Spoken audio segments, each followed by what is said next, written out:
Today we have a 2018 Tesla Model 3, and we're going to be doing a test fit on the Kuat NV 2.0 4-bike platform style rack, which is part number NV22B-NA22B. Now this 4-bike platform style rack is probably one of the most high quality and most durable 4-bike platform style racks you're going to be able to find. It's made out of solid aluminum, except for the shank, which is solid steel, of course. And it grips your bikes very well. You can see that this bike is really not going anywhere. One of the cool features about this bike rack is that, if for an extended period of time you just want to, take out two bikes, you only have two bikes to take out, but you don't want to drag, the extra length onto your vehicle. We can come right here and take off the 2-bike addition, which just slides in right here. If we come back here, you just take off this end cap and this little post, and the bolts are inside. You unscrew those, which are right here, and then you just pull off the addition and then put that end cap back on. Something to keep in mind is that this bike rack, because it's so durable, it does weigh a lot, weighs 100 pounds. Now on our Tesla, the tongue rating on our hitch is 200 pounds. So you got to keep in mind that with anything you have on the bike rack, plus the weight of the bike rack itself, it can exceed 200 pounds. And the bike itself is already 100, so you can only have 100 pounds worth of bikes on your bike rack. Just something to keep in mind. Now, another cool feature is we can tilt this away. We're just going to slide into here, and we're going to pull on this lever. Sometimes it helps to kind of lift up on the back first, and then pull it. And then just let it tilt away. However, because the Tesla sits so low, it just sits right on that post. So if you do have a full load, you might want to use caution when tilting it down. But we can come and open up the trunk of our Tesla, and we got plenty of space to kind of slide in without the bike impeding on us and get whatever we need. And to tilt it back up, you just got to reverse the process. We're just going to grab a hold of the back and pull it up until it locks into place. The bike has two different points where it's secured. We have a ratchet strap on the back right here, securing the back tire onto the platform. And then up front, we're going to have this wheel hook putting downward force on top of our front wheel, forcing it into the cradle. Now let's slide over here to an empty cradle real quick. We're going to see that it can accommodate a wide variety of tire sizes. We have our road bike tires with that little slot right there. Then mountain bike tires right here. Then we could even do fat bike tires up to 4.5 inches wide. If you happen to have 4 fat bike tires, or if you've even got some lighter e-bikes, you can load up to 4 bikes on here. Each of them can weigh up to 60 pounds. So that's a lot of durability, and it can carry a lot of weight. But again, just make sure that your vehicle can handle it if you use it on anything other than your Tesla. Let's go ahead and remove the bike. There's a little tab right here. We're going to remove that strap first because it's the easier part. Now when we come to the hook, you want to make sure you have a grip on your bike. Once we push on this button and release the hook and lift it up, we're just going to push it down like that.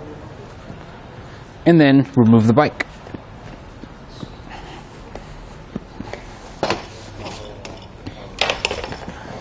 And then when you're done, it's always a good idea to kind of compact the space a bit. Fold that arm down, push it all the way in. And then we want to make sure this strap doesn't flop around too much if we're traveling with it off. So we'll go ahead and fold that in. Now we'll make a couple measurements. First we're going to go from the bumper of our Tesla to the outermost point of our bike rack. So we've added on about 4.5 feet to the back of our Tesla, which is a lot of space. Now if we come to our ground clearance, the Tesla does sit significantly lower than a lot of other vehicles, but we do have a nice raise in the shank, so we're going to have about 14.5 inches of ground clearance, so just over a foot, which should be enough for, if you want to pull up into your driveway or any slight incline. The closest point of our bike rack to the bumper is about 7.5 inches, but that's stationary, so you don't have to worry about it making contact with your nice Tesla. We can fold up this bike rack to secure space, all that room we've added onto the back. So we're just going to pull that same lever and then just lift it up all the way till it locks into place. There we go. Now if we measure again, we've cut it down from 4.5 feet to about 1.5 feet. So that's 4 feet difference that we're taking off the back of our vehicle. This is something to keep in mind for parking in a parking garage, tight parking spot at the store, or if you just want to keep it on your Tesla when you're parking in the garage. Also, our closest point has changed. You can see these cradles are sitting a bit closer to the Tesla at about 4 inches. But if I push on the bike rack a bit, it's not going anywhere. It's not going to pop up and make contact at all. Another really cool feature I want to point out right now is this post right here. So this is actually a repair post you can put your bikes on. We're going to pull that little tab up, then we can spin it out like so. We can raise it higher if we want to, or lower, and we'll lock it into place. You can actually put your bikes up here on top to repair them instead of having to lean down and do it on the ground. You can set your frame post in there, or if you want to hold it by the seat post tube, you can turn it sideways by loosening this knob on the back, just like that. Then you can grip it by the seat post tube.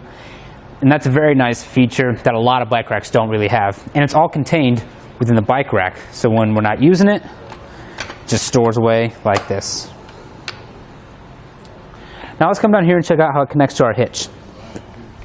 This is only going to fit your 2-inch hitch receivers. We have a safety pin in there with a lock on the other side. So that's a nice security feature. This lock deters a lot of theft, so no one can remove it unless they have that key. Now the anti-rattle system is pretty neat. We have this hand knob right here. We just turn and tighten that up, and that activates the system that's inside the shank, and that just takes away the shake and play from our bike rack while we're traveling. If your hands are kind of slipping on it and you can't just quite get a good grip to tighten it more, there's that little slot right there that you can use the included Allen keys to tighten it even more. Well, other than that, that's going to do it for our test fit of a Kuat NV 2.0 4-bike platform rack on our 2018 Tesla Model 3.